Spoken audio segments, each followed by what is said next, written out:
بسم اللہ الرحمن الرحیم۔ السلام علیکم۔ عین الیقین چینل پہ آپ سب کو خوش آمدید ہے۔ جو چینل پہ نئے ہیں چینل کو سبسکرائب کریں اور شیئر کریں، جزاک اللہ۔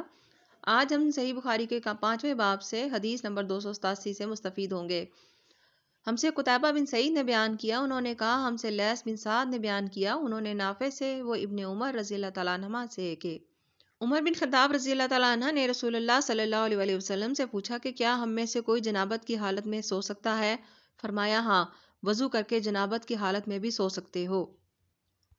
حدیث نمبر 288۔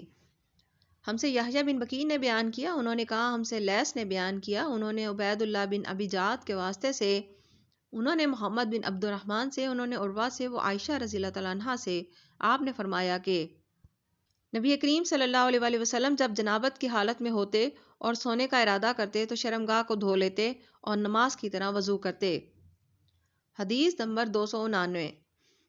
ہم سے موسیٰ بن اسماعیل نے بیان کیا، کہا ہم سے جویریہ نے نافع سے، وہ عبداللہ بن عمر سے، کہا عمر رضی اللہ تعالیٰ عنہ نے نبی کریم صلی اللہ علیہ وسلم سے دریافت کیا کہ کیا ہم جنابت کی حالت میں سو سکتے ہیں؟